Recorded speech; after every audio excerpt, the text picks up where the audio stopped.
even if it's not the wife's fault, somehow automatically it defaults to the wife must have done something to cause a divorce. And then immediately they're looked at as, if there's a potential to get married again for a second time, there's always this question of, well, why did she get divorced? Or she must have done something.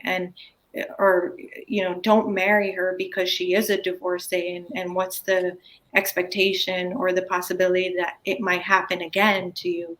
Like, there's always this fallback on the woman, but not so much on the man. And I just find that so interesting, that because we see as women as homemakers in Islam, and like the women that keep the house together, but then on the flip side, a lot of the times it's the women who get the blame instead of the men. So I just wanted to get some of your thoughts on that.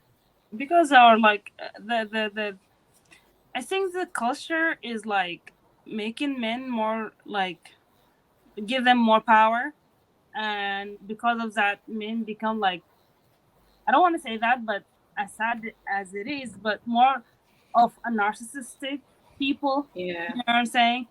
So it's like, like when I said earlier about when they, if someone asks someone to marry, they go and ask about him. He can find like a tribe behind his back. They can lie for him. They may not say the truth, and you marry him, and eventually be like, oh, it's not the same thing. Like, it's not what I heard about you. You know what I'm saying? So it's like the our culture, like the culture, like Eastern culture, they support men more than women.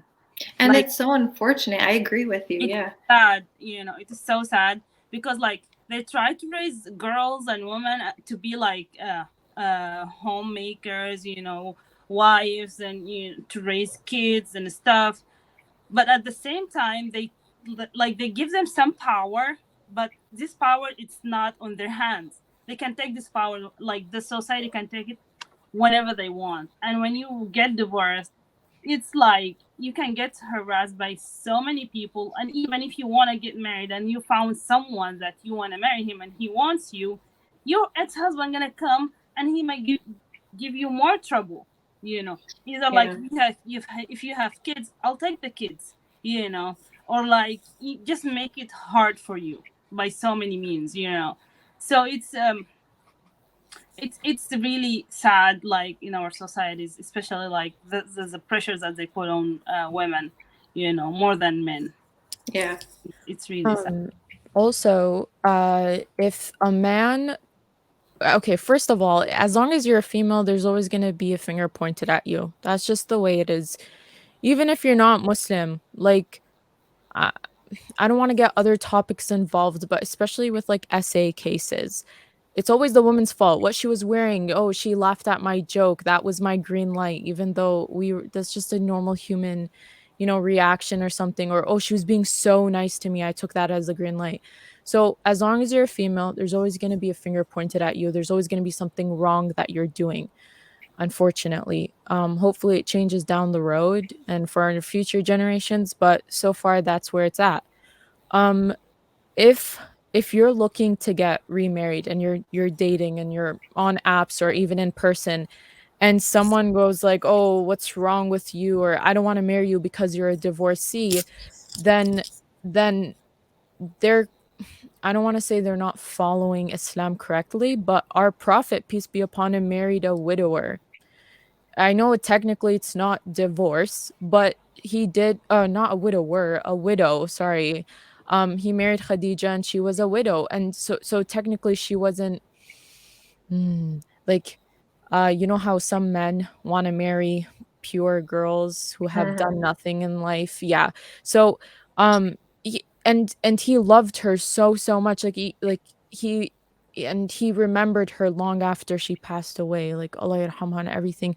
So if they're pointing fingers at you and they're like, I don't want to marry you because you're divorced, then you don't want to end up with a guy like that, because he's clearly not following the teachings, and he's not following the teachings of the prophet, peace be upon him. And I'm not going to say it's kind of disrespectful, but it's like, who are you better than the prophet because you're not going to take a divorcee? Like, yeah. And then also, like, with our culture, I'm my generation, I think, because I'm like a little younger than you, it's getting more comfortable with the idea of divorce, and it's okay. It's not like not as big of a deal, but unfortunately for you, it's a little more serious for maybe the men that are around your age.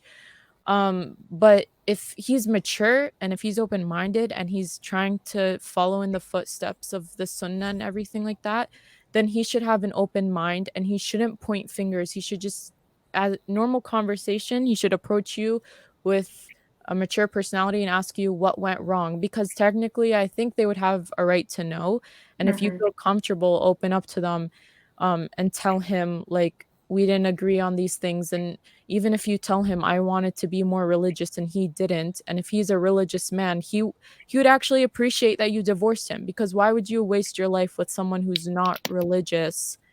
And like, for example, if you want kids, then now it's a problem, because are your kids gonna come out religious, or are they gonna come out like their father who isn't that religious? So a mature man, which I find a lot in older men. So, I mean, if you're looking, maybe look for an older man or something. I've But, noticed.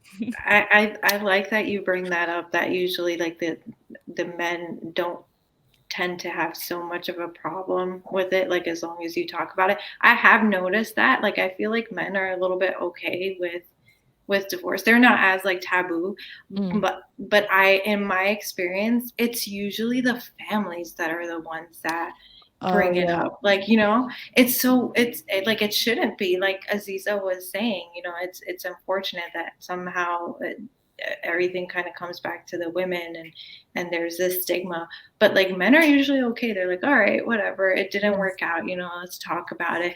But like when it comes time to talk about the families, like the parents are like, oh well, she's divorced and what happened, and it goes back to what everybody has been talking about throughout the entirety of this podcast. It's that whole culture thing that we Mm. gotta try and change. But I just thought it was interesting, so I brought I that mean, up. as long as you have a conversation with them, and if he respects you and he finds you a suitable partner and everything, then he should have also that conversation with them in private, or like at least not with Yeah. you around so they don't get heated. And he should tell them like, she's a good woman, she's on her deen, like what's wrong? Where's the haram in her being divorced? Because there isn't. They're not going to find it.